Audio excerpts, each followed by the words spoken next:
It's time to call our shots. On today's episode, we have the AGA Awards. We also welcome on a very special guest. We then recap the greatest storylines from college football and the NFL. And then we offer our football weekend forecast with all of the picks that you need to know for the upcoming games. We'll be releasing a bonus episode on Friday where we rank the greatest pitchers of all time. As always, if you enjoy our content, you can follow us on Twitter at Call Our Shots. And we started a Patreon page now if you would like to donate and see the show progress. You can find the link at patreon.com/callingmyshot. We have an action-packed show for you. Let's get into it. Making their way to the ring, the reigning, defending podcast champs, calling my shots. There's only one way you can take this, and it's in that ring. Who wants to go toe-to-toe with the champs? This is calling my shot. We welcome on a very special guest, emphasis on the special. He's been on the show before. His name's Nelson. He is a Boston sports fan. We definitely hold that against him. So Nelson, what's it like to come on your second episode of Calling My Shots? Well, the first time I came on, I really lit the airwaves up with some takes that really just, shook the internet to pieces. So I'm here and back to do it again. And, as previously established, there will be absolutely no bias in anything I say. So thanks, boys, for having me back on. I admire the confidence, but I'm sure your arguments will unravel as the episode goes along. Spoken like a true Boston fan there, huh? Zach, what's going on? Everything good with you? Oh, we're good. Just fighting and living another day, trying to avoid the plague and trying to get all my sports teams to avoid the plague too. So we'll see. All right, so let's get the show started with our new favorite segment, the Adam Gase Award, otherwise known as the AGA. So, Zach, who are you nominating this week for the worst coaching performance? Well, I will say this. I watched some of that Seahawks-Giants game, and, of course, the Giants have been just not exactly world beaters for the NFC, but look pretty good for the NFC East, and Pete Carroll made some bad decisions there in that fourth quarter. So they're winning 5-0, and they have the ball 4th and 6. What a weird score, by the way. Yeah, that was such a weird scoring game overall. So they're winning 5-0, and they've got the ball in the Giants 37. 4th and 6, he punts. Crazy, whatever. Giants, blah, blah, blah. Not scoring a lot with Colt McCoy, but whatever. He does this again later in the game while they're losing. 4th and 2 from his own 40. He elects to put it in the air, whatever. Of course, Pete Carroll doesn't want to put it on the ground. Either way, his conservative coaching lost him that game, and now the Seahawks are fighting more for their playoff lives in that tragic NFC West, and I think that's going to come back to bite him. Neil, what you got for your AGA this week? Well, it's an honor to get to be involved in such a prestigious award process like the AGA. This week, I really want to nominate someone near and dear to my dear friend Dalton and I, in Ben Roethlisberger. But I guess you could argue that he's technically not a coach. He's just an honest coach. He is technically the offensive coordinator. You are right about that. So, I mean, he could kind of pass the standard. But overall, I guess you could say he's not technically a coach. So with that in mind, I got to go with Vic Fangio. Down a touchdown or less. Decide to go ahead and punt the ball back to Patrick Mahomes. I know you got a good defense there in Denver, but come on, man, what are you doing? So I think that was a very Adam Gase decision and one that was worthy of the award. I think those are both pretty stellar nominations. My nomination for this week, and I think this one is quite obvious, it is the Jets defensive coordinator. And we're allowed to do this even though he's on the same coaching staff because he's not technically Adam Gase. But we have Greg Williams here who calls an all-out blitz against the Raiders. And on the very last play, Derek Carr, there's a Hail Mary touchdown. the Raiders end up winning the game, all because Greg Williams decided to call an all-out blitz on the very last play. I mean, how stupid could you possibly get? Play prevent defense, and the game's over. They lose 31-28. They were on the verge of their very first win of the season. Could have been a very special moment, but he had to ruin it. And for his troubles, he also was released of his defensive coordinator duties. Well deserved. For sure. And I just want to add this one thing. For all the armchair coaches out there who sit there on Monday morning and second guess these guys, for anybody that's ever said, oh, that prevent defense prevents you from winning, you need to get pressure on that quarterback.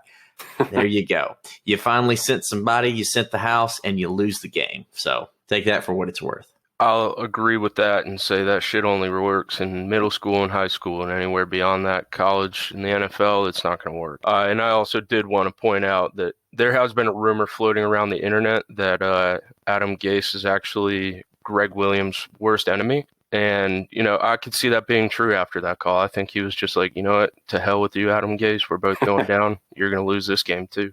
Well, that is a interesting conspiracy theory, but I could definitely see that happening. He's a terrible defensive coordinator anyway. We all saw this coming, I think. They need to blow up that entire coaching staff. But calling an all-out blitz, I mean, I remember when I used to do it on Madden. I guess Greg Williams is coaching like he's playing a video game, so. I love how Adam Gase fires him for that. I mean, was it a fireable offense? Yeah, probably. But, I mean, who hired the guy? Let's think about that. The fish rots from the head down.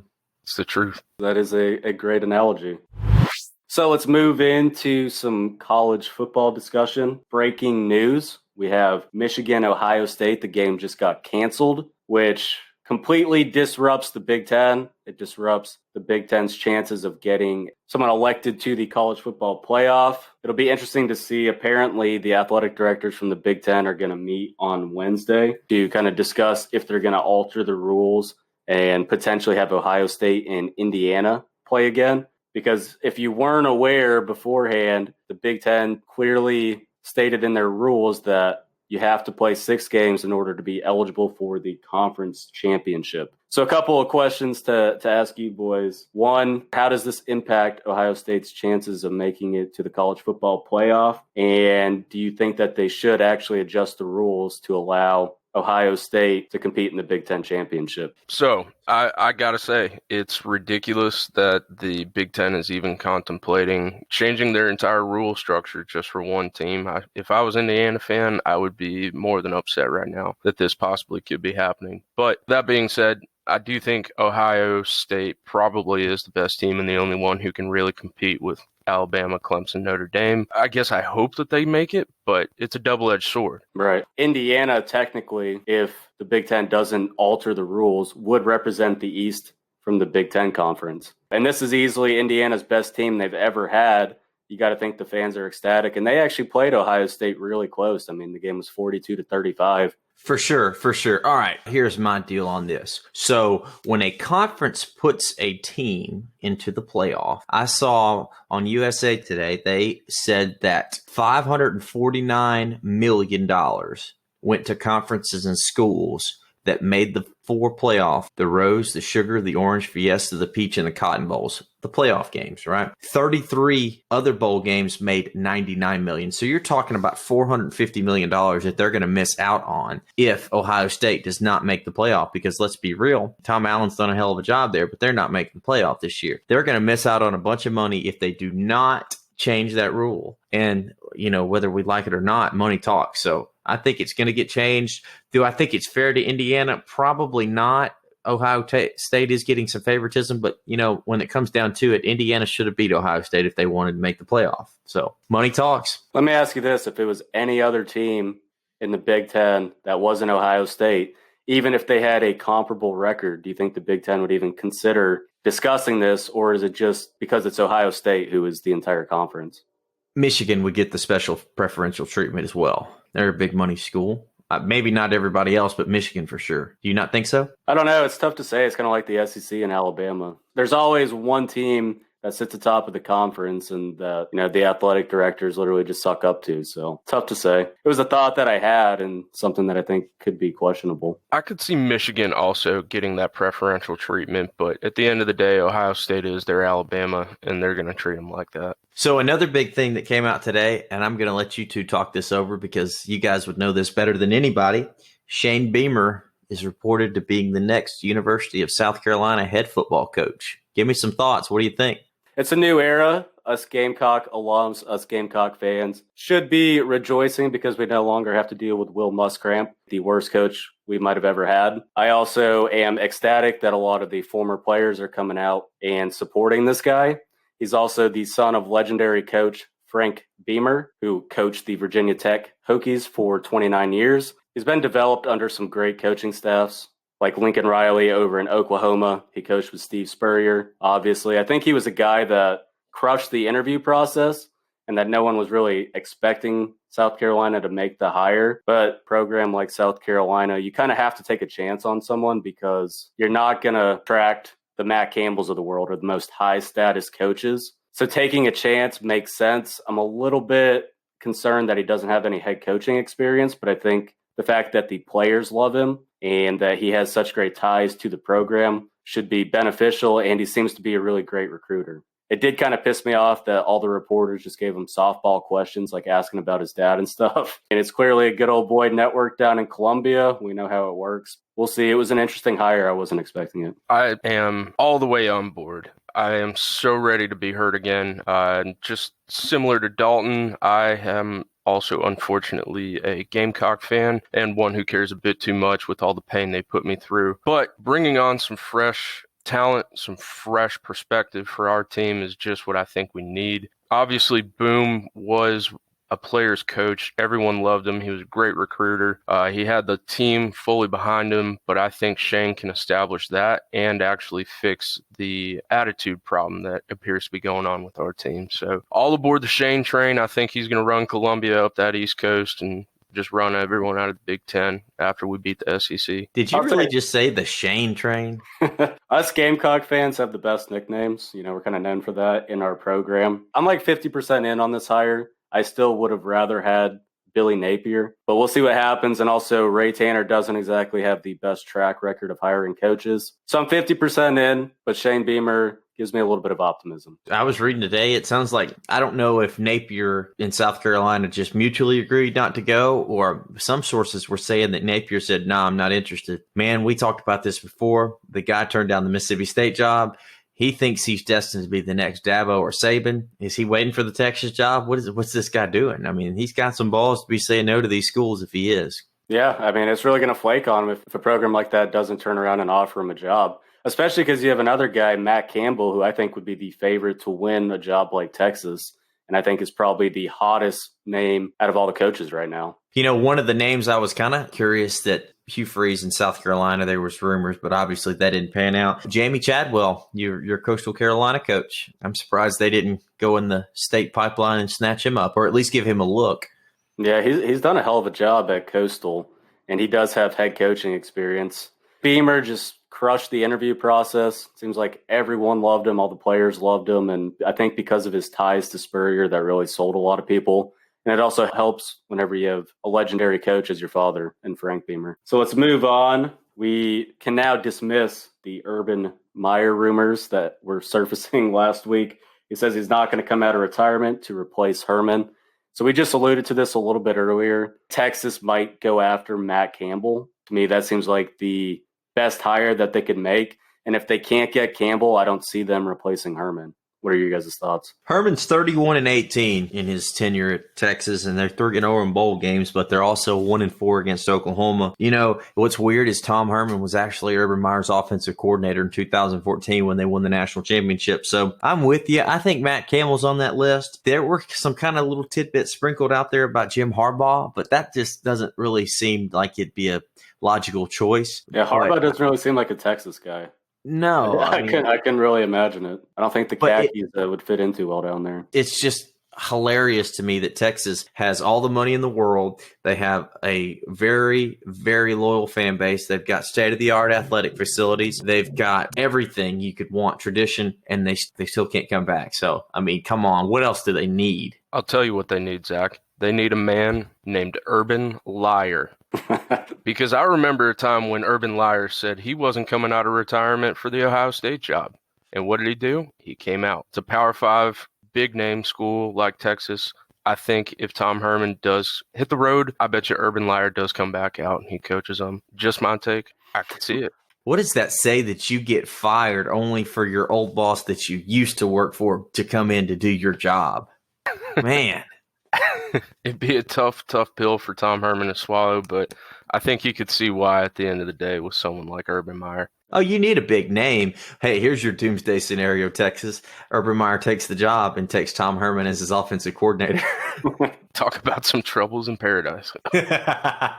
So I just saw that Alabama retook the number 1 ranking, jumping past Notre Dame. Do you guys think that Alabama deserves to be number 1? I would argue that they're probably the best team in the country, but I don't think it's fair for them to surpass Notre Dame because Notre Dame has a better resume. Define resume. Their best win is better. They beat Clemson. Alabama really doesn't have – I mean, they beat Texas A&M. That's their best win, but Clemson was on a ridiculous winning streak, and the fact that Notre Dame beat them, they beat North Carolina, I think that they have a stronger case to be ranked number 1. Well, that's fair, but okay, so obviously you're saying that Notre Dame's win over Clemson is the best win, and I'm not for a second arguing that, but Alabama did beat Georgia when they were number 3 in the country. I think that that's not something to let loose. They beat Texas A&M like a damn drum when they were number 13. And then they beat Auburn, even though Auburn's not great. Auburn was still ranked 22nd when they beat him. I mean, Alabama is the best team to me. They've got 3 top 25 wins. Take it or leave it what you want. They're going to play Florida in the SEC championship game. I think Notre Dame deserves to be number 2, even though I don't think they're the second best team. I think if Trevor Lawrence plays, I think Clemson beats them, and I think Ohio State's better. But going by resume, I think Notre Dame should be number 2. I'm cool with Ohio State being 3. I think they're 4 in the ranking that was put out tonight, but I think they should be 3, and Clemson's the only one in this category with a loss, so put them at 4. And Notre Dame and Clemson are going to play again, so, I mean, we'll find this out soon. Yeah, that's true. Nelson, what are your thoughts? I think that Alabama is by far and away the better team than Notre Dame. I would agree that the win over Clemson was huge, but it was a win over Clemson without Trevor Lawrence, which has the biggest asterisk of them all. So I still think Alabama deserves to be in that number 1 spot. Like Zach said, those key wins that they have, while those teams didn't pan out to be the teams that everyone thought they were going to be, Georgia, Auburn, Texas A&M, Texas A&M is still ranked pretty high, and somehow so is Auburn, even though Auburn's lost a couple of stinker games. Bama handled them properly. South Carolina. As a matter of fact, go Cox. And I remember another team that Alabama might have beaten, and that is the Ole Miss. Is it Land Sharks or Rebels? I don't remember. You can clearly see right here it says Rebels. I will say this. It was 49-45 with 5 minutes to go. And if we had any type of defense, if we would have had anybody's defense not named ours, South Carolina, or Vanderbilt, we probably win that game. But Alabama is Alabama. They won. What are you going to do? We lost by 15, and that's the closest game they've played this year.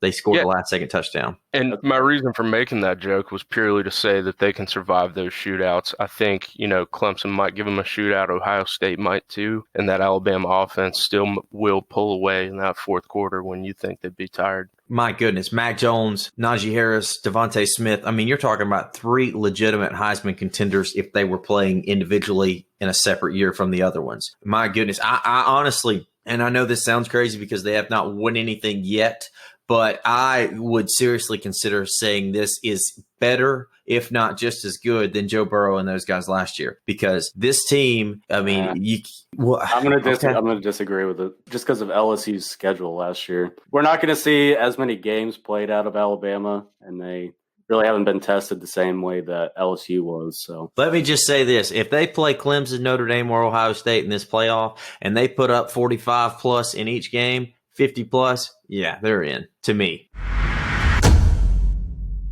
So let's quickly rank our best group of 5 team. Who knows? Maybe this is the year that a group of 5 team actually makes it into the college football playoff. There's certainly a few that have great resumes. The 3 teams that really stand out to me are Cincinnati, who's ranked number 7 in the country. They're 8-0. They'll be facing Tulsa in the AAC championship. And then you have Louisiana, the Raging Cajuns, at 9-1 with a huge statement win over number 9 Iowa State. And then the last group of 5 team I'm going to put on my list is Coastal Carolina, who is 10-0, and they have wins over Louisiana and BYU. If I had to pick from those 3 right now, while it's hard to argue against Cincinnati and how dominant they've been all season, I feel like Coastal has the best resume with 2 wins over ranked teams, being BYU and then also over Louisiana. I think the Louisiana win was huge. Yeah, I mean, that's fair. That's fair. Look, I'm by no means down in Coastal Carolina when I say this, but I'm still going to take Cincinnati. Like you said, they've been dominant. They've got 2 really good wins as well. They beat top 25 Army and Southern Methodist this year. They've only played 1 single score game. So I think Cincinnati's good, but I've got a solution to this. You know how we do these 16/16 games to get into March Madness? How about we let all these teams play each other, and then the winner of that plays the 2 seed, and we give the 1 seed a bye? How about that? Let's fix this once and for all. Be an interesting scenario. So I might have a little bit of bias in this, but again, I don't have any bias in any of my takes, so that's not possible. But I guess you could say, because I live in South Carolina, that Coastal has a special place in my heart.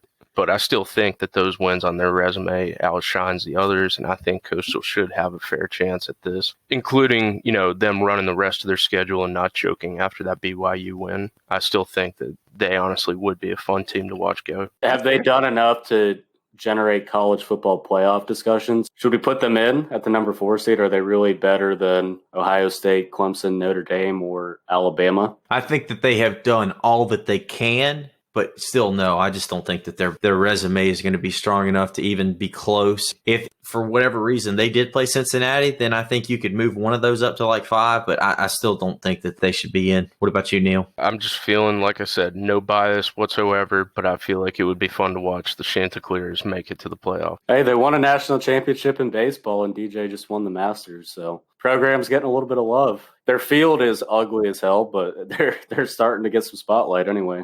Like I've said for the past few weeks, you see those signs up there from the fans saying, "We want Bama." No, you don't. Coastal Carolina gets beat by 70, and then you don't hear any more Coastal Carolina stories anymore. They should start with Clemson before Bama really dip their toes in the water. There you go. Win your state before you win nationally. There you go. That's fair. So let's transition into our Week 15 picks. We've had a couple of games get canceled, which is unfortunate. Because I saw that the Michigan-Ohio State game, this is the first time it's not going to be played in 100 years, which is ridiculous to think about. But the first game that I want to get into is number 20, UNC. They're 7-3, facing off against number 9, Miami, who is 8-1. The Hurricanes are currently favored at 3.5 points. I also want to point out that last week I went 5-0 in my picks. So if you're going to trust anyone on this great podcast, should be me, just judging off the picks that I had last week. Miami is on a 5-game winning streak. Their only loss is to Clemson. They only beat Virginia Tech by 1 point, though, and Virginia Tech is a dumpster fire team this year. UNC's 3-2, and their last 5 with losses to Notre Dame and UVA. Miami's a better defensive team, but UNC is much better offensively with Sam Howell. I really am not sold on Miami. I still think they're a bit overrated. UNC is scoring 41.1 points per game compared to Miami's 34.9. To me, that's just too much. I'm going to take UNC here. I think that's fair. I mean, like you said, Miami's won 5 in a row, coming in pretty hot. And the over-under on this game is 67, so we're going to have some points fly up on that scoreboard. I'm going to take UNC. I think that Howell's due for a big bounce-back game after he struggled against Notre Dame. And I think Miami's a good team, but North Carolina's going to score 45 points in this game, so it's going to be a 45-22 victory or something. I think they're going to win big, 2 touchdowns. Their offense is elite, and I think Sam Howell is probably the most underrated quarterback in the country. Besides Matt Corral, yeah, for sure. No bias with that take. Nah, not at all. What you got, Nope. Neil? No bias whatsoever. Again, I like that Dalton says that he went almost undefeated in picks last week, even though he doesn't actually back any of those picks up in a financial value. I like where I'm a both very prudent person. I'm a very prudent person. I understand that. I like where both your heads are at. I think Sam Howell is arguably one of the top 3 quarterbacks available for this year's upcoming draft. And I think he does outplay Derek King from Miami. But at the end of the day, I think Miami's defense is just going to outlast North Carolina's in a big-time shootout. I think it's going to be a high-scoring game. We could see anywhere upwards of like 80 points, so bet the over. But I bet the Miami defense does squeak away and end up holding off with that victory. Well done. Well done. So on his first take, the second show on, he's going to come out and disagree with us. So I what dig happens. We'll see if his arguments derail over the week, but he's coming in hot. No doubt about it. Friend of the program, right. not friend of your picks. All right, next Turn we up. got number 16, Wisconsin versus number 19, Iowa. What you got, dog? So the line on this game is even right now, which is telling me that Vegas really doesn't know who's going to win. Wisconsin's really looked pretty terrible the last 2 weeks. Graham Mertz, I'm not sure what's going on with him. He's been quite turnover prone, even though the guy is the highest rated quarterback prospect Wisconsin's had in a long time. He's really underperformed, and the Badgers overall have underperformed. But I'm still not sold on Iowa. They've played a little bit better as of late, but they got off to a really slow start. I just feel like this is a game where Wisconsin's defense is better than Iowa's this year. I feel like Wisconsin's going to outlast them, and I think Mertz has a bounce-back game. I'm going to take the Badgers. The Badgers. I'm just going to tell you what. We got some big old corn-fed boys in this game. It's going to be nasty running in those trenches with that I formation. I kind of went back and forth on this game. I know Mertz and Whiskey, I know they've got something to prove after being down for a few weeks, but I'm going to go Iowa. I'm going to take Kurt Ferentz. They're usually pretty tough at home. They always seem to play well. I'm just feeling Iowa. Give me the Hawkeyes. Okay. One of you two, I should say, had a very logical argument there, and I think I'm going to ride with you. I think Graham Mertz reminds me most of a certain quarterback on my South Carolina Gamecocks named Ryan Helinski, in that he was brought out in a very, very young situation to lead a big team in a big conference like the Big Ten. All his team around him ended up getting hurt or had the cocoa, whichever way you want to put it. I think Graham Mertz had the talent around him dissolve and was put into a tough scenario, and that's why we've seen him struggle so much. And with that being said, I think Iowa goes out there and handles their business and ends up winning this game. Good pick, Neil. Good pick. I was 5-0 last week, so I'm feeling pretty good about it. 5-0 on the paper. Hey, you know who also was undefeated until last week? Who? The Pittsburgh Steelers. Yeah, we'll get into that. Next game, we have number 13 Oklahoma, who is 7-2, facing off against West Virginia, who is 5-4. Oklahoma's favored by 13.5 points, rightfully so. They're on a 6-game win streak, and West Virginia just got clobbered by the Cyclones 42-6 last week. Jarrett Dodge, to me, is a very serviceable game manager, but he's not a Will Grier. He's not an upper echelon D1 starter. West Virginia is slightly better defensively than the Sooners are, but the Sooners offense is just absolutely rolling at this point. They score 16.6 more points per game than West Virginia does. I'm going to take Oklahoma and the points. What you got, Neil? So I actually got to ride with Dalton on this one. While Rattler is not the same level stud that Oklahoma has had at quarterback over the last couple of years, he is still a stud, and he can still run that offense like the last few have. And he's very, very good about not putting up many turnovers. He hasn't given up many interceptions this year. So I think even though West Virginia's head coach Neil Brown has a great name His team isn't as great as his first name, and I think Oklahoma wins out here. That's fair. I mean, West Virginia's 2-3 in their last 5. They're a 14-point dog at home. I'm taking Oklahoma, but hold on now. Why do I have to defend Spencer Rattler every week on this show? Man, he's 20 years old. He's a redshirt freshman. I mean, he's having some struggles, but he's going to be okay. You give him another year or two, you're going to be like, damn, okay, Oklahoma's got another Heisman winning quarterback. Just hold on. But when you have to compare him to Baker Mayfield and Kyler Murray, those are pretty large shoes to fill. For sure. But this kid was a 5-star all-world everything. He's going to be okay. You just wait. Like I said, he doesn't give up many interceptions. I'm going to take that and put it in my pocket and see what happens because I think he does have a little bit of swagger to him, and I think he could pan out too. So let's see. Next game, we have number 1 Alabama, who is 9-0. Facing off against the 3-6 Arkansas Razorbacks.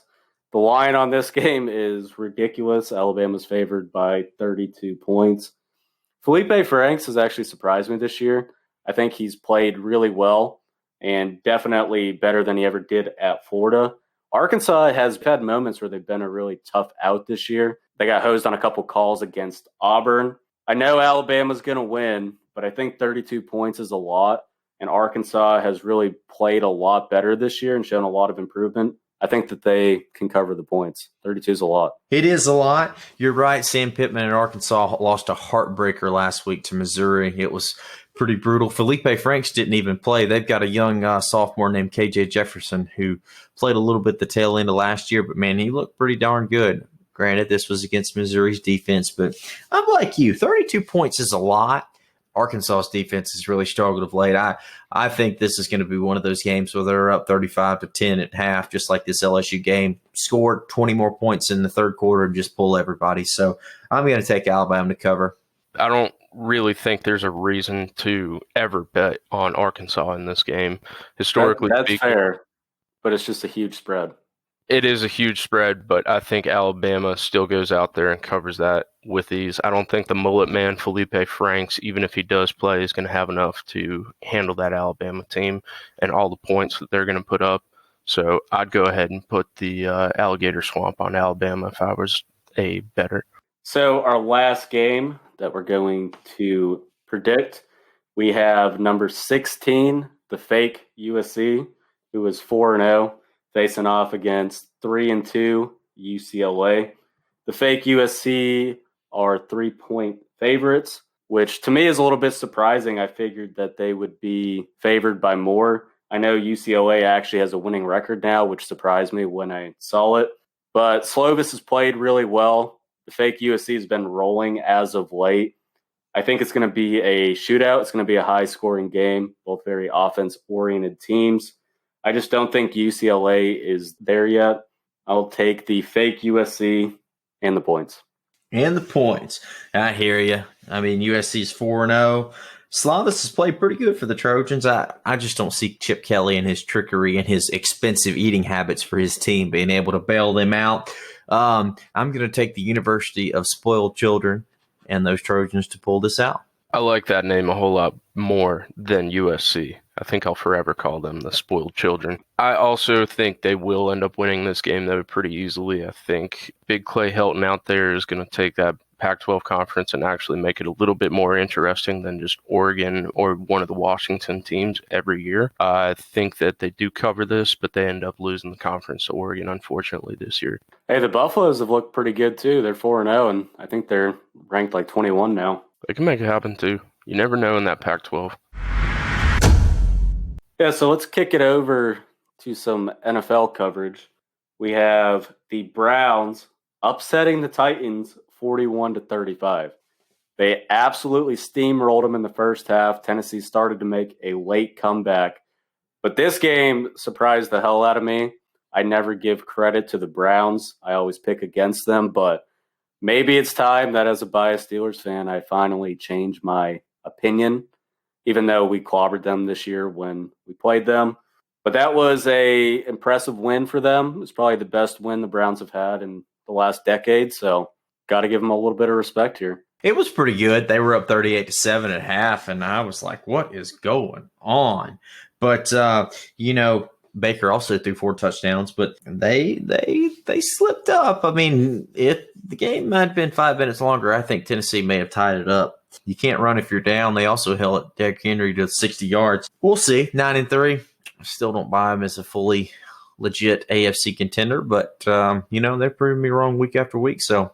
I'd like to point something out, Zach. I don't know if you noticed it, but I heard a little bit of fear in Dalton's voice there. There is no fear. I think after watching his Steelers lose an absolute stinker to the Washington football team, the team with no name. Trap game. He is a little scared, and I think the Browns proved something last week, and that is that Baker Mayfield, Titans defense isn't what it was last year, but I think you put him under some pressure. He can handle himself in the right situation. So we'll see what it comes down to with that Steelers defense, who's a little hurt, and who ends up winning out of those two teams. But I still don't think they're going to beat the Chiefs. God, what kind of world is this that we live in that I have to cheer for the Browns? Cleveland's not going to beat Pittsburgh. Pittsburgh is their daddy. They haven't beaten them in, I think it's like 10 years, maybe 16 years.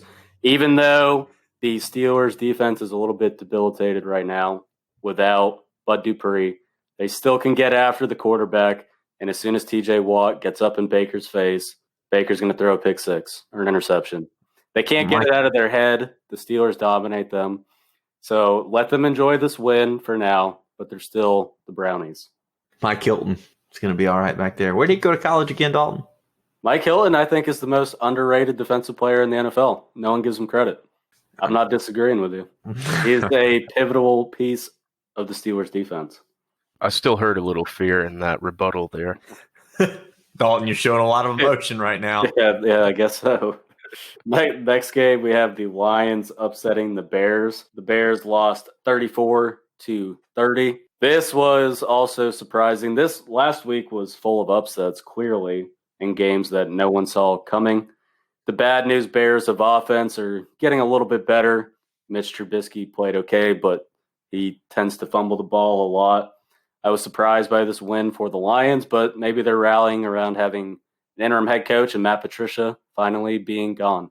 The Lions looked loose. They looked like they actually had fun. I don't know if Patricia was ruling with an iron fist in there, but, man, they looked like they were actually wanting to play this football game. So, I mean, I thought that was pretty cool. Trubisky wasn't terrible, like you said, but, man, Bears have lost 6 in a row. Matt Nagy's. That seat's got to be getting a little hot. I think that the offense has been stagnant all year, but, man, even the defense struggled in the second half. I mean, they gave up 21 points to the Lions, so Chicago's getting tense over there. Patricia's the type of coach to have his players run suicides after a blowout victory. So I think the players are ecstatic. I also saw that, and I've also heard the rumor mill that Matt Patricia wasn't the most beloved person in Detroit, especially near the end. And I also think that Matt Nagy had a very, very good running for the AGA this week. I don't know how he didn't make it as a contestant, let alone finalist. He definitely was in my book, because to be putting Mitch Trubisky in the situation that he was in the fourth quarter, obviously you can't run, but with the run working, he should have at least mixed it in. You knew that Mitch Trubisky was going to fumble that ball and that game was just going to slip away. So it wasn't much of a surprise, but I still think the Lions are just playing with a whole lot more piss between their legs because of Matt Patricia being gone. So I know we alluded to this a little bit earlier, but the Giants upset the Seahawks 17-12 in what was a very strange game. Colt McCoy comes off the bench, gets a win.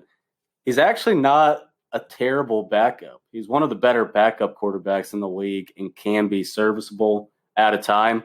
But my main takeaway from this is I really don't know who Seattle is. I had them as one of my Super Bowl favorites out of the NFC before the season started. I was pretty sold on them. I was pretty sold on the letting Russ cook movement. But clearly they have more issues than I imagined. And this is a bad look for a team that's leading or now tied for the NFC West. Yeah, the Russell MVP talk's over. I mean, he's not. I don't see him winning. And I mean, the Giants played really good defense.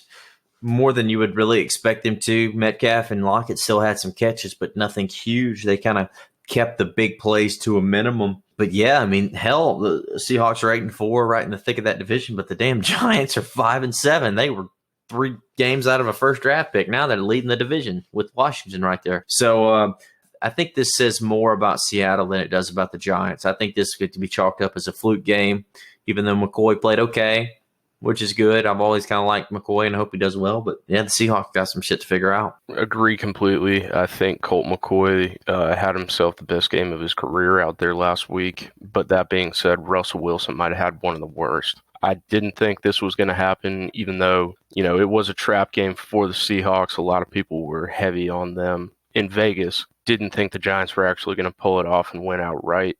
They did it. So maybe the Giants aren't as bad as I thought they were, even without Danny Jones. Maybe Danny Jones is a problem. But I think the Seahawks lost this game more than the Giants won it. The Giants' defense is actually pretty good. They're definitely underrated, and I think now Joe Judge has kind of saved his job because for a while everyone was questioning whether or not that was the right hire. Yet I'm getting into altercations with his offensive line coach. Fighting his offensive line coach. But now they're probably the front one runner to win the NFC East. So if you guys had to pick right now, Washington or the Giants, who do you think is going to win it, the division? I still think Washington because the Giants, A, Daniel Jones has been hurt this year, and B, Saquon Barkley has been out all year. People are just forgetting that Saquon's on that team after the last 2 years. So I think Washington's defense still wins that game. These teams are similar in a lot of ways because you've got, obviously, if Colt McCoy's in there, the non-ideal quarterback in there with Alex Smith in there for Washington. Good front four for New York and a really good front four for Washington. I'm like Neil. I'm leaning more towards Washington, even though I don't think Alex Smith can carry these guys forever, can he? I mean, Jesus. I'd lead more towards Washington coming back and winning this. I think they're a more talented defensive front seven, and more stable at the QB position. Yeah, Washington's definitely the more talented team. They have a better roster through and through. Antonio Gibson is emerging as a star running back. If Alex Smith plays well, they really actually don't have too many flaws, and they're kind of a dangerous team. So the Eagles bench Carson Wentz for Jalen Hurts. This was, I think a lot of people saw this coming, rightfully so. Wentz is probably on his way out, even though Peterson's saying he's going to be the starter again next week. Highly suspect. But the Eagles at this point are abysmal. They're a joke of a team. Peterson, don't know. For a Super Bowl winning coach, he's clearly lost his way.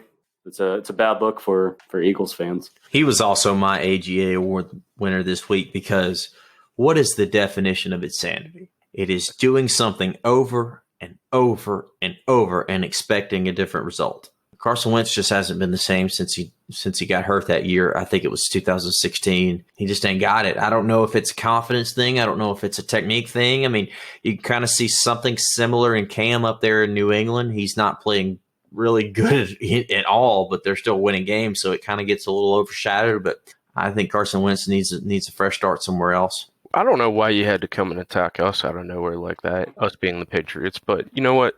I'll take it. Is Cam Newton playing good? 8 for 14 with 122 yards and 2 picks, and you still win the game? It's Cam Newton. A win is a win. I love Cam. But he's a good Auburn kid. Man. But that ain't it. And I'm never going to talk publicly bad about my quarterback on any level of team. So with that being said, I believe. I also think that Carson Wentz is due for a nickname, Carson Wentzilla, because he, similar to Bobby Bonilla of the New York Mets, took that franchise, bent him over a barrel, and screwed him out of a whole lot of money because, man, does he stink. So I think the Eagles are going to look at him and the contract that they have to pay him out on now, like Bobby Bonilla, because I don't think they're going to get any trades for him, paying him that amount of money. No. But you know who is smiling? Dak Prescott. Dak says, that gets him that much money. Look what I can do. Jerry Jones is breaking out the checkbook. So let's get into the topic I don't want to elaborate on because I already know how this is going to go, but we'll give you a little bit of a Monday Night Football doubleheader recap. The Steelers lose their first game to Washington, and what I mentioned last week was a trap game. I am okay with this, but I would be lying if I said I wasn't concerned about how the Steelers played. They're still 11-1, easily the favorites to win the AFC North, even though technically Cleveland's still in it. Just don't think Cleveland really has a chance against the Steelers head-to-head. My concerns, though, are that the Steelers receivers cannot hang on to the ball. There's been so many drops within the last 2 weeks that I'd be lying if I wasn't concerned about it. And then losing Bud Dupree has clearly lessened the effect of our pass rush. And a guy like Dupree is a incredible playmaker. He's a very important part of that defense. And now teams can kind of solo in on TJ Watt, can double team him if they need to because they don't have to worry about Bud Dupree on the other side.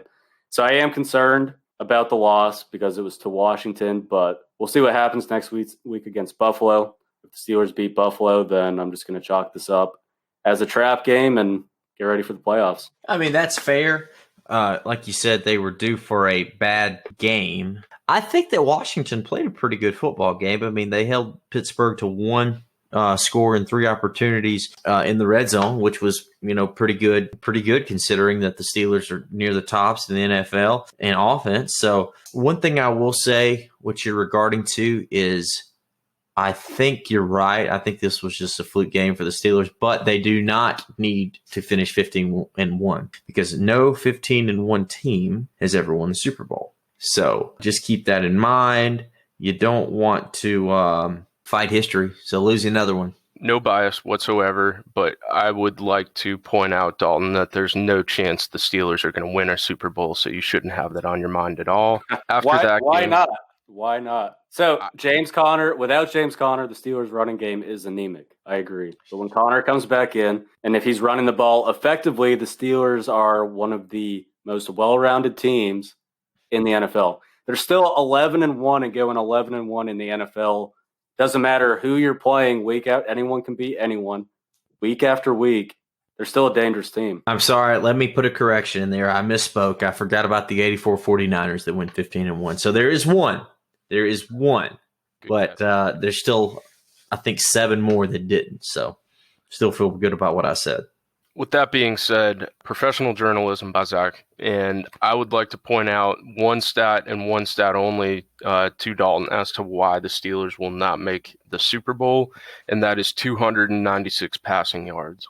Do you know, Dalton, which quarterback had 296 passing yards? You're referring to Sir Alex Smith?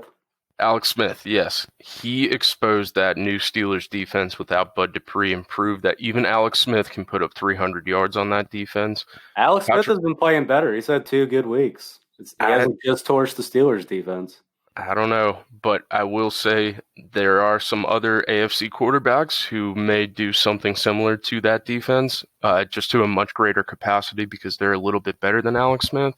So watch out. Next game, the Bills steamroll the 49ers.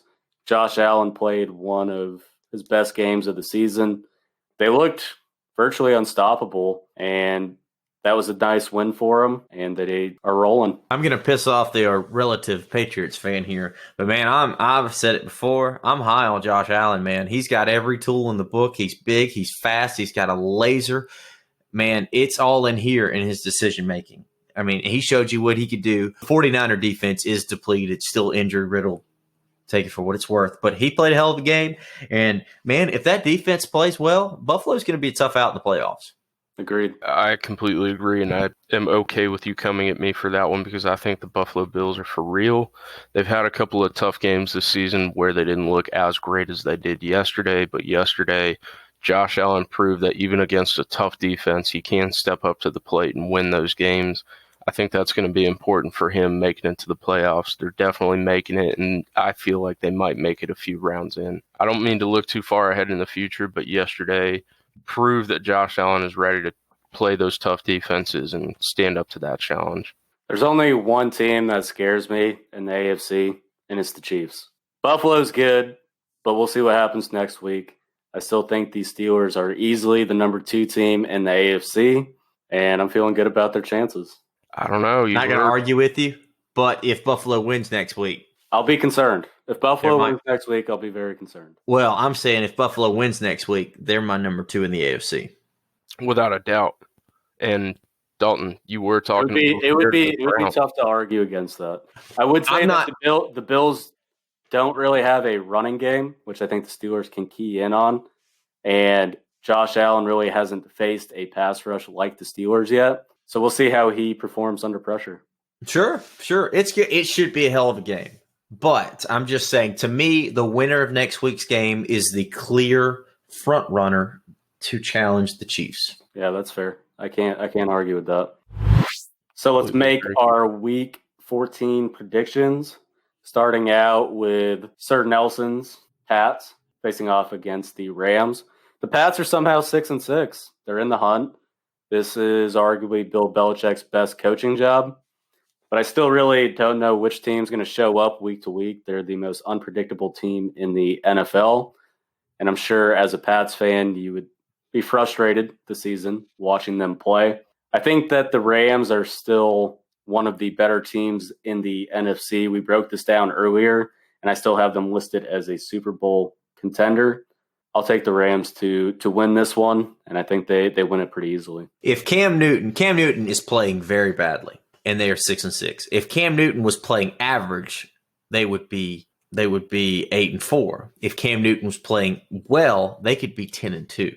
This team defensively is very good. Belichick is never going to have a bad defense.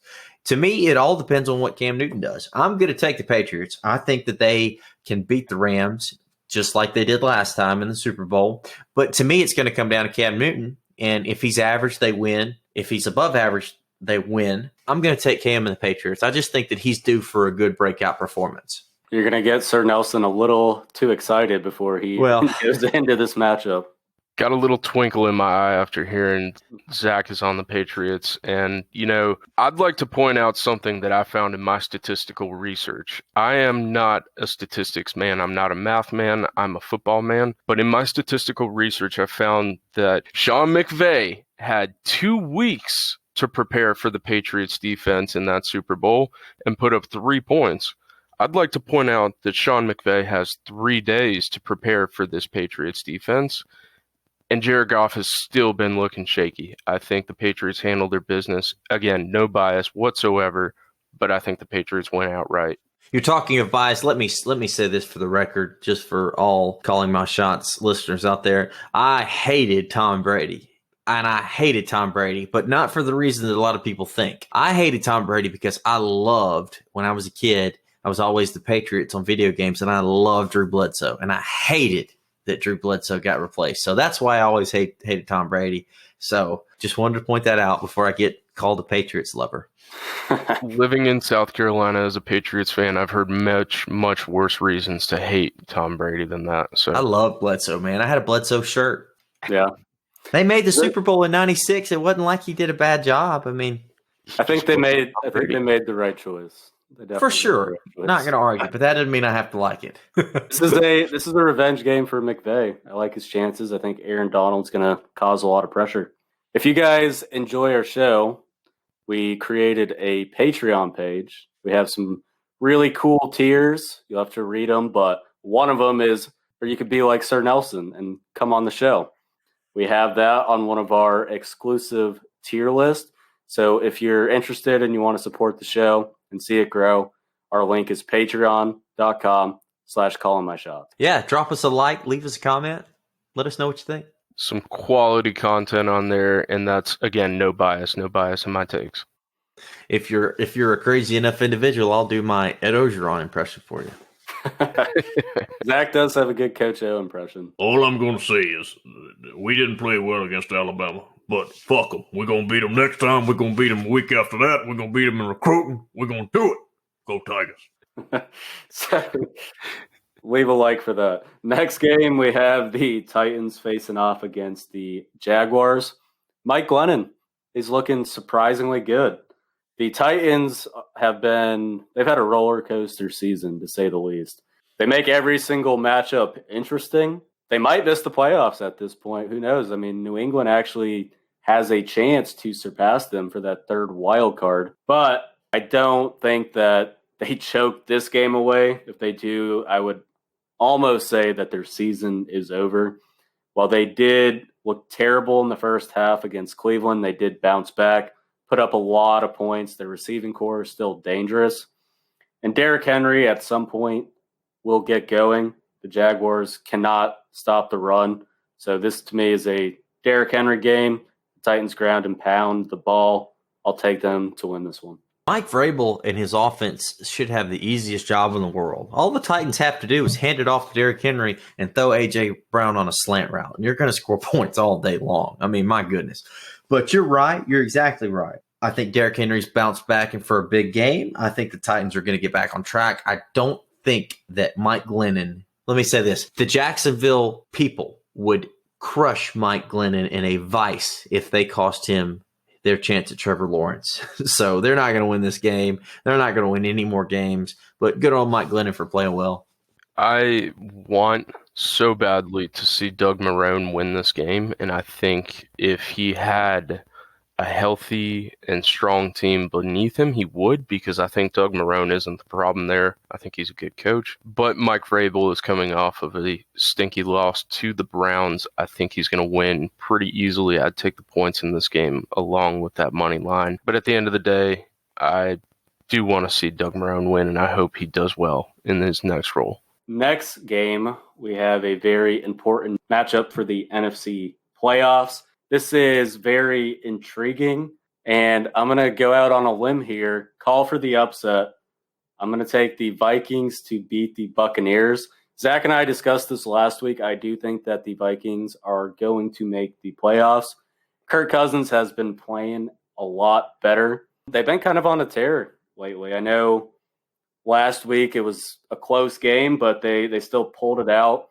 I'm still not sold on the Bucs yet. I think Antonio Brown is a problem in that locker room. I know the Bucs can stop the run, but you can only contain Dalvin Cook for so long before he erupts. And Justin Jefferson and Adam Thielen are two very good receivers. The Vikings defense is playing better. Call me crazy, but this is my hot take of the week. I'm taking the Vikings to upset the Buccaneers. For Christmas, I'm going to get Dalton a Vikings sweater because he has been riding in the last few weeks. Yeah, they've been on a heck of a run these last 3 games. They lost to Dallas. They beat Carolina by a point, and they beat Jacksonville in overtime. I'm not calling that a great run. I'm calling that you got by the skin of your teeth. Now you're playing a real football team. Football is a game of quarterbacks, and I'm taking Tom Brady over Kirk Cousins. Give me the Buccaneers. Let's ride. I completely agree with Zach. Even though this does look like one hell of a crap game, I do see Tom Brady coming off of the break, being pissed off after that loss right before the break, and just coming out here and destroying the Vikings. Even though it does look like a trap game for the Buccaneers, I do think Tom Brady's going to go out there and handle his business against that already down defense. I think the Vikings want it more, and Kirk Cousins has played very well over the last 3 games, so... Which is all the more reason for him to have a 4-interception game. That's true. It very easily could happen. But I just got a feeling. He's due for it. We have another great matchup here in the AFC with the Chiefs facing off against the Dolphins. The Dolphins didn't score a lot of points last week, but their defense looked great. They handled their business against Cincinnati. Tua has looked great. He hasn't thrown a single interception this year, which is pretty outstanding for a rookie quarterback. But when you have to play Patrick Mahomes and the Chiefs, you better be on your absolute A game. And while Brian Flores is doing a hell of a job down in Miami, I don't think that they can hang with the Chiefs, especially not their offense.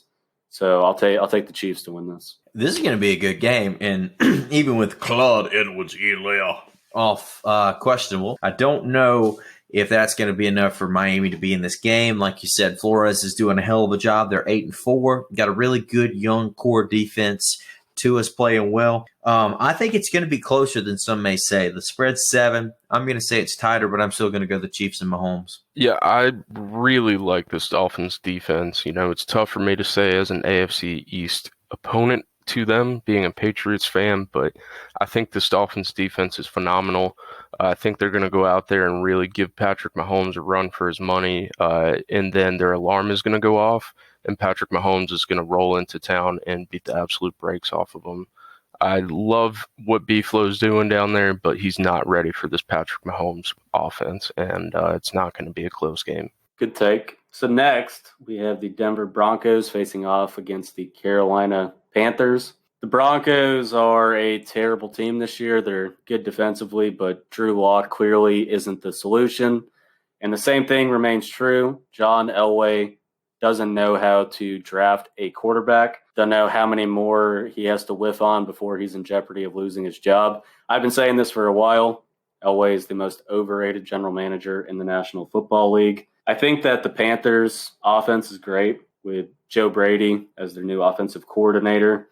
Teddy Bridgewater's been playing good. They have some weapons on the outside with Robbie Anderson, Curtis Samuel. So I like them here. I think that the Broncos they have a great defense, but Drew Lock isn't the solution. I think he turns the ball over a couple times.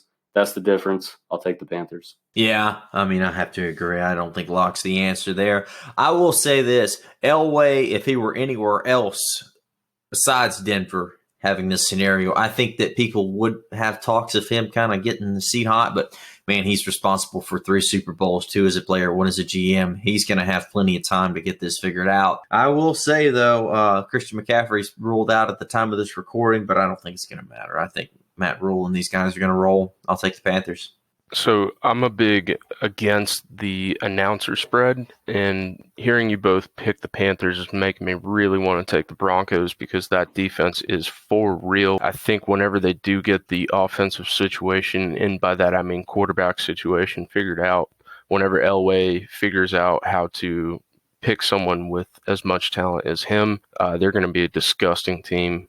But with that being said, I still think the Panthers are going to go in there. Teddy Bridgewater will be able to squeak out a victory in a low-scoring game, and I'd take the under and the Panthers outright.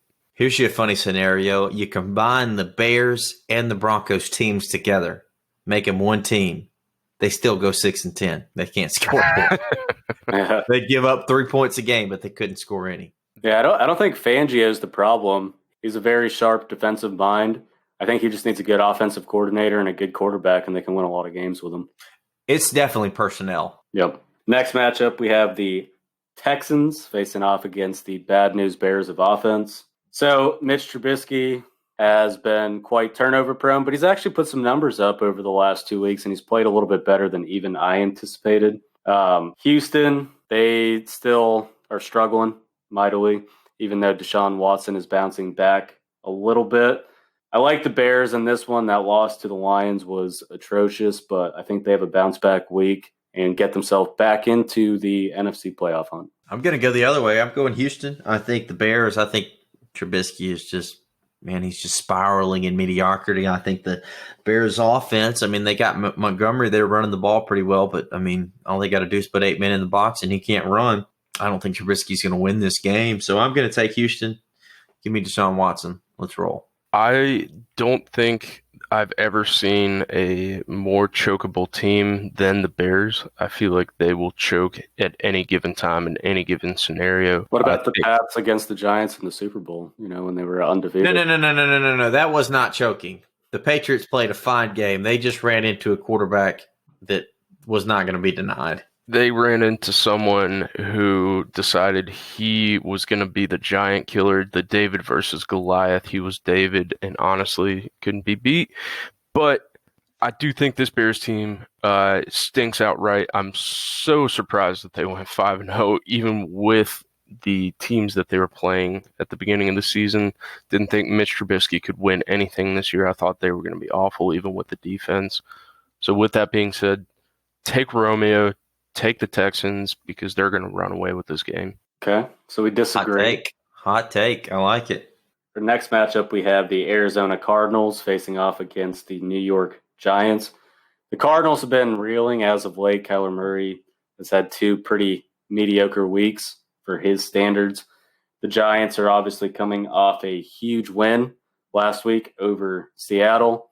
I just don't think that they can do it twice. I don't think they can beat two NFC West teams in a row. Kyler Murray's bound to bounce back a little bit. I still think they're a good team. They can be streaky at times, but when they're on, their offense can be one of the best in the league. So I'll take the Cardinals to win this one. Colt McCoy's doing some hunting lately. He's killed an Eagle, he's killed a Bengal, and he's killed a Seahawk. I think he's going to kill a Cardinal now. Give me Colt McCoy. Give me the Giants defense. And I think the Cardinals are reeling a little bit. I don't know if Kyler Murray's ready to bounce back yet. I'm going to take the G-Men. Colt McCoy, that typical Texan, killing all illegal animals. I love it. With that being said, I don't think that Texan is going to go out there and win this game. I think he's going to run into a defense that was a hell of a lot more challenging than that Seattle defense. And I think he's going to get shut down. They don't have much of a run game to back it up.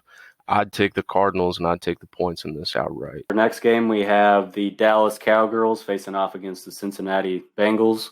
Who really cares about this matchup? Both teams are terrible. They're both tanking at this point pretty much. Well, the Cowgirls might be trying, but McCarthy is just so incompetent that he can't figure it out whatsoever. I'm still going to have to lean Dallas on this one, even though because the Bengals, obviously, without Joe Burrow, are just basically done. Their season's over. They need to tank for a good offensive lineman, right tackle to protect Joe Burrow in the future. I'll take Dallas to win this one in what's going to be a very sloppy, ugly game.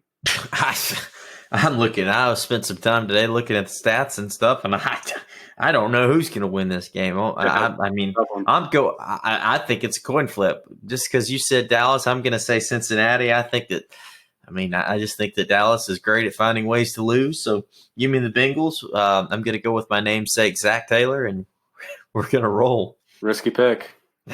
Yeah, I'm going to point out something that at the time of this recording, the Steelers' number one namesake in victory and backing up their schedule this year, the Ravens, are down to the Cowboys, who Dalton just talked a whole lot of trash about. I personally think that Mike McCarthy is trying to pull the Corona time, I can do as little as possible at work and still keep my job impression that he possibly can. I think Zach Taylor is actually trying to coach for his job because he has a lot of potential with that franchise. I think the Bengals win this game in a very, very close, very, very low scoring game. Neil, you're making a lot of good picks this week, sir. We seem to be on the same wavelength. Your guys' man crush is disgusting. I'm quite appalled by it.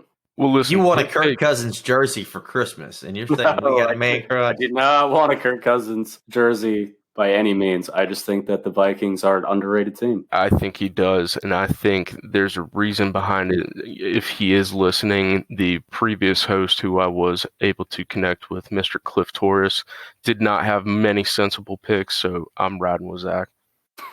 Next matchup, we have the Indianapolis Colts versus the Las Vegas Raiders. The Raiders just about blew it to the Jets last week, and with a lucky Hail Mary to win 31-28.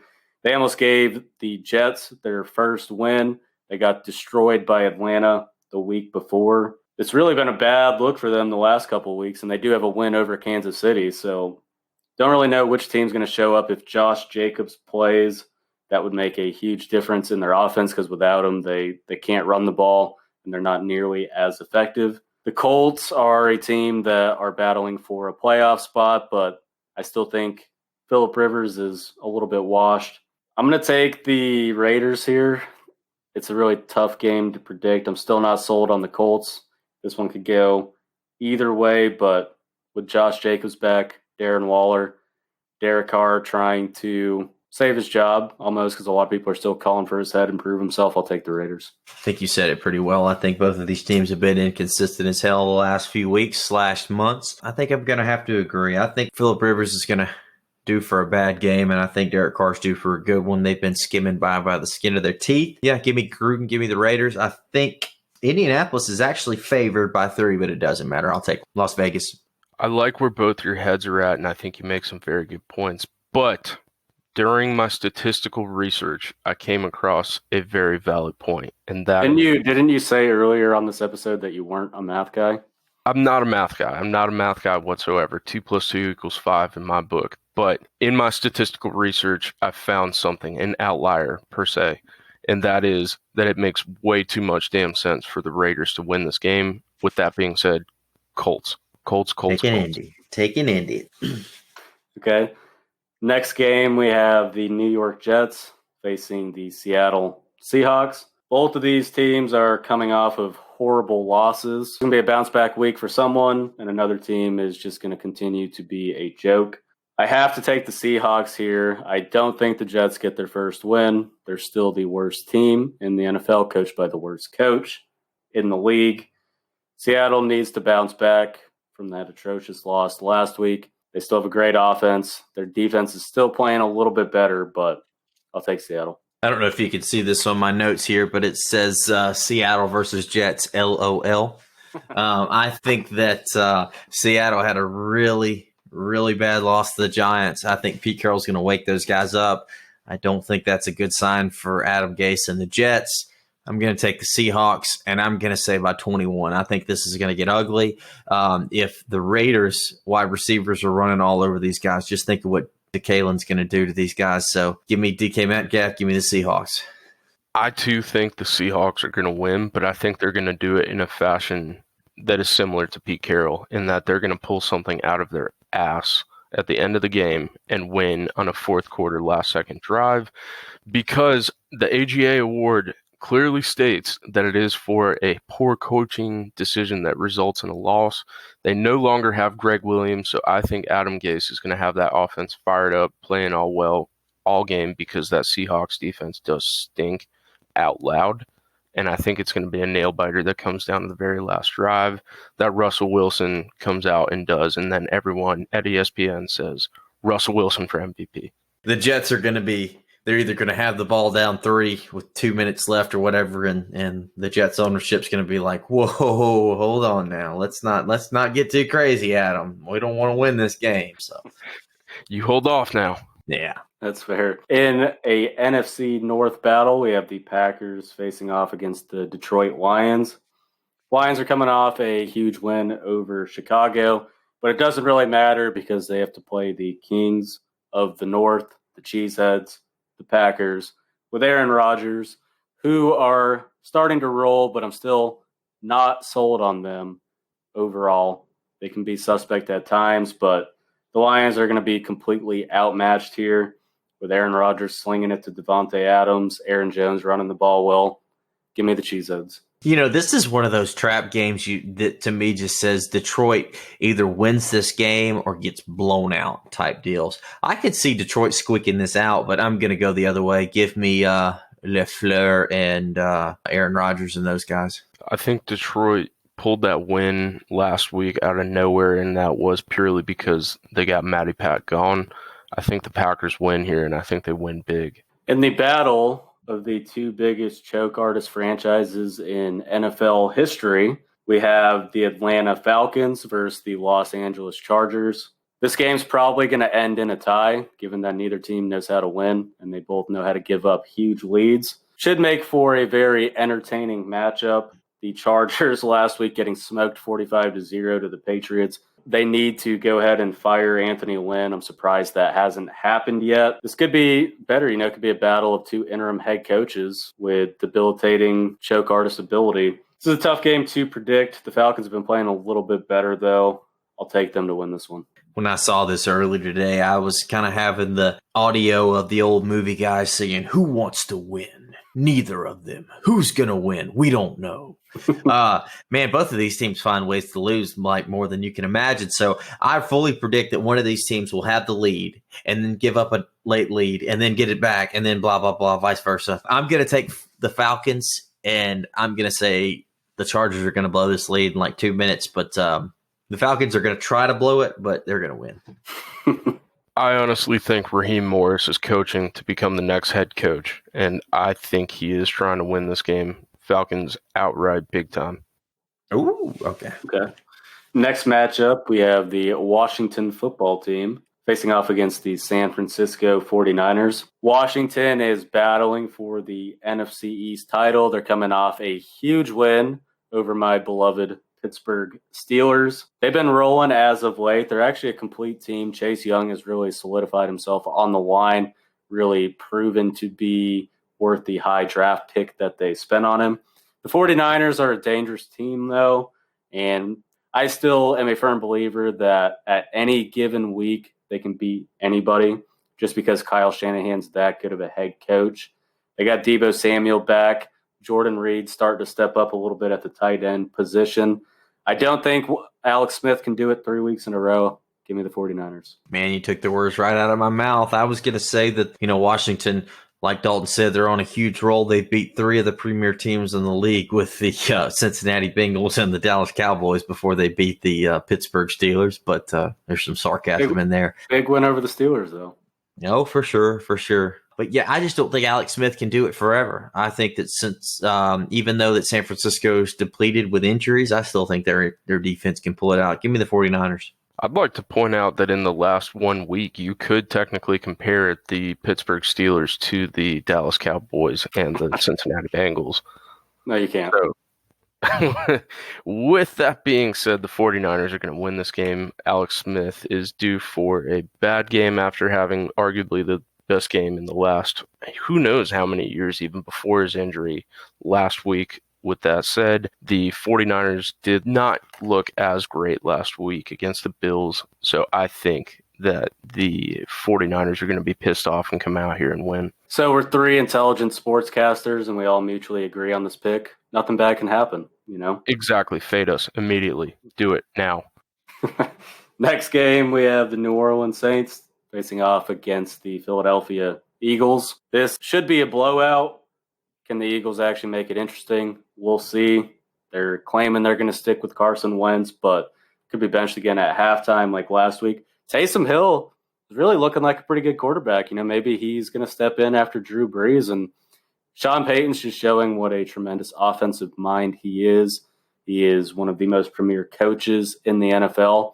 I'm still a firm believer in the Saints this year. I still think they're the best team in the NFC. I'll take them to win this game. Yeah, it's hard to argue that. I think Jalen Hurts will finally get to have a little playing time, but the Eagles have no offensive identity. I'm going Saints even without Drew Brees. And I don't quite know if I'm on board with your Taysom Hill comment. I think he's certainly got some characteristics of a good quarterback. I'm not quite sold yet. He is a spark plug. He is a damn spark plug, but I don't know just yet on him. I honestly I gotta say, Doug Peterson has looked so poorly over the last few weeks, and his indecision to bench Carson Wentz for Jalen Hurts, I think he is due for a little bit of a comeback. I think Jalen Hurts is trying to prove something. It was officially announced today.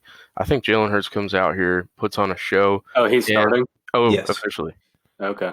Yeah, that's official. Jalen Hurts will be starting. So with that being said, I think they have a whole lot of momentum that they crash into the wall with, and Taysom Hill still wins. Go Saints. In a battle for the number 2 AFC playoff contenders, we have the Pittsburgh Steelers facing off against the Buffalo Bills.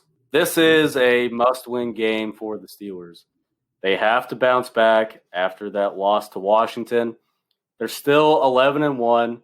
Their wins over the Ravens and Titans don't look as good anymore as they did earlier on in the season.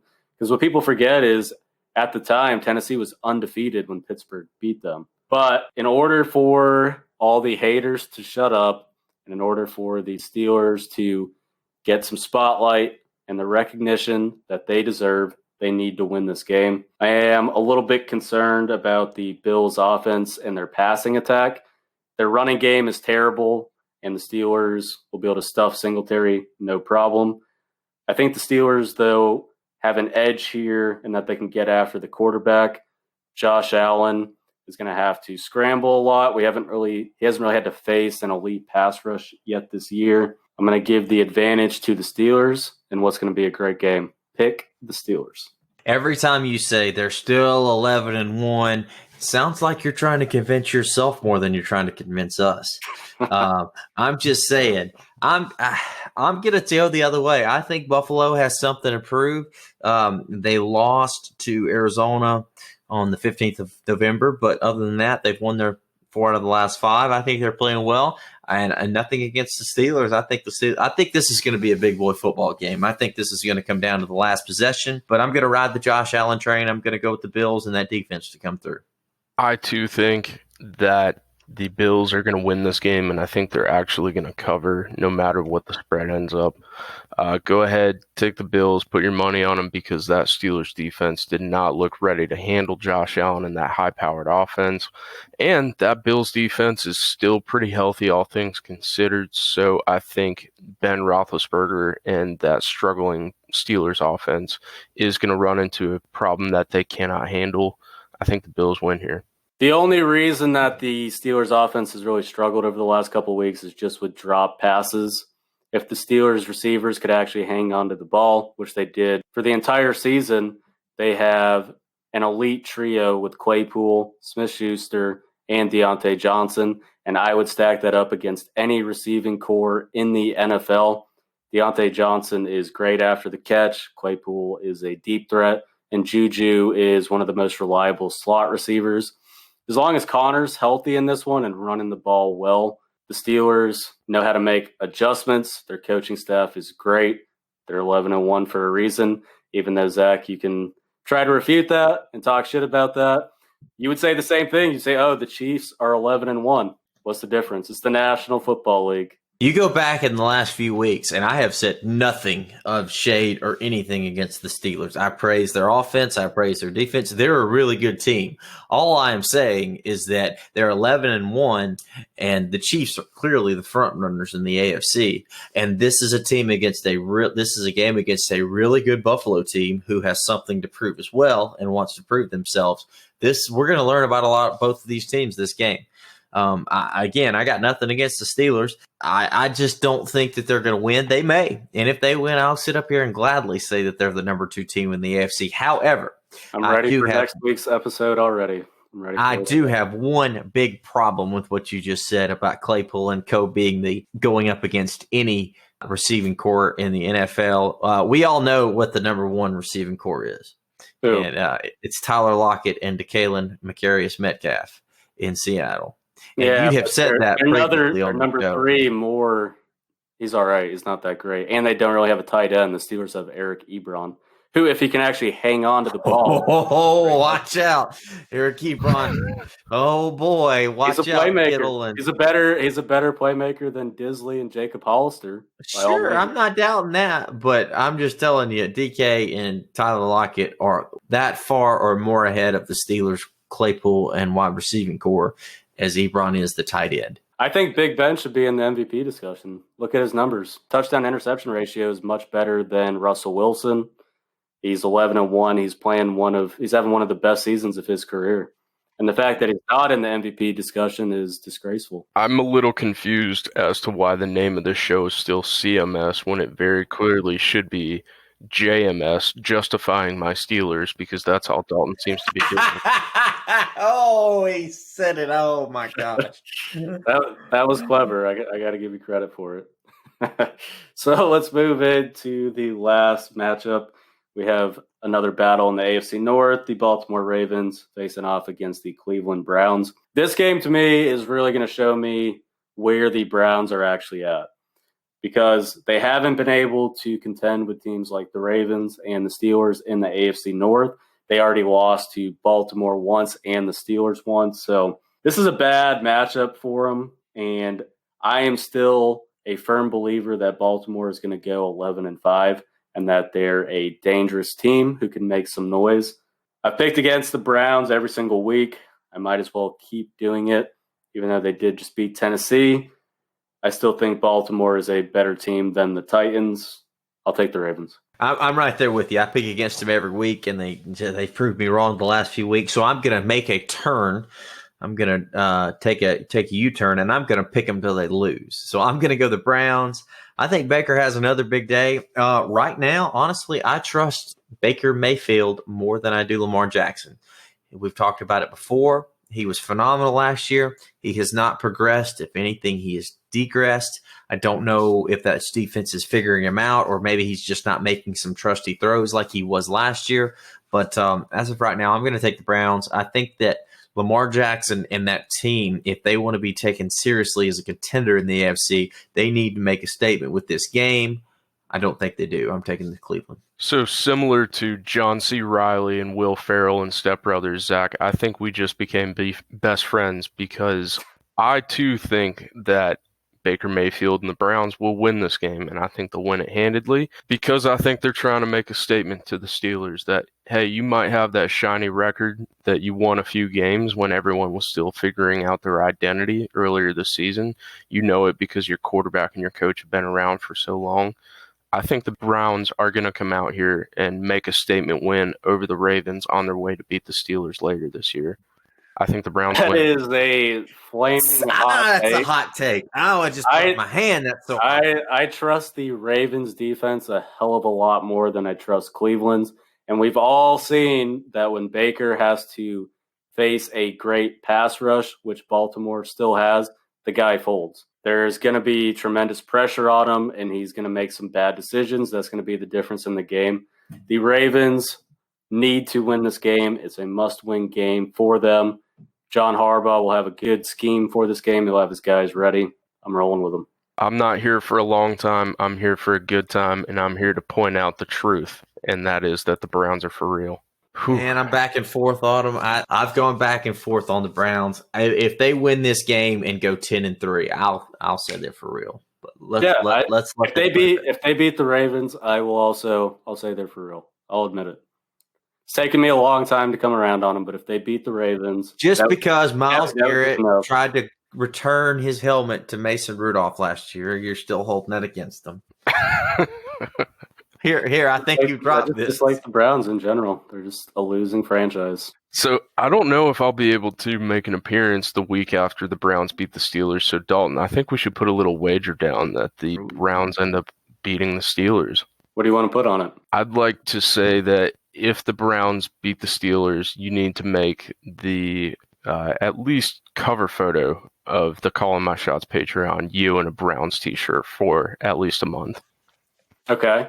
And if the Steelers win, what are you going to do personally? I guess that's for you to decide. With me being friend of the program, number one fan, arguably, I guess I could help out on the content scene for CMS. So it sounds like I'm getting the shit end of the stick here on this deal. I'll think of something clever, but I'm leaning towards wearing a Ben Roethlisberger jersey for a week.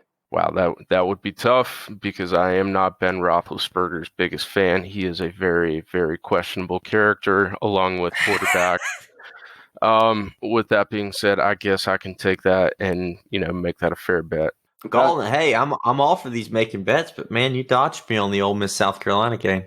Yeah, Ooh, to point. Be fair, I had zero confidence in that game. You still could have bet him on Ole Miss or something. We could have came up with something clever. Well, all I know is that we both took the over, which was the slam dunk of the century, right? Yep. Talk about. Well, hey Nelson, it was good chatting with you. Good having you on the show. We'll see how your takes actually unfold, but your sarcasm and witty humor was appreciated. Even though you're a Steelers hater, we appreciate you coming on. Again, it is an absolute honor every time I do get to join the CMS boys. Zach, you have been doing a phenomenal job as a number one fan / guest to the program. I have been a big fan of the change in power. I do hope that I will be able to make it back on come baseball season and to go ahead and get some things off my chest about how the Red Sox are back with Alex Cora now. Thanks again, boys. It's been an honor. Yeah, man, that was awesome. It was fun. Hope to have you back soon again because we're planning on doing some college baseball stuff as well. So love to get your take on some Gamecock baseball, and we'll see what we got. So stay tuned for Friday's episode. Zach and I are going to dive into some baseball history and rank our best pitchers of all time. You can follow our show on Apple Podcasts, Spotify, wherever you get your podcast. If you do enjoy the content, share it with a friend. Tweet at us. Our Twitter handle is @CallOurShots. And we also have a Patreon, patreon.com/callingmyshots. That's right. Drop us a like, leave a comment, send us a smoke signal or a carrier pigeon, just whatever you got to do. Let us know what you think, what we can do better, what we can improve on, and reach out. I think everyone should leave an honest opinion on how calling my shots has changed their life for the better or for the worse in the comment section. So, completely agree with that. We appreciate you listening to us call our shots. Stay tuned for more killer content.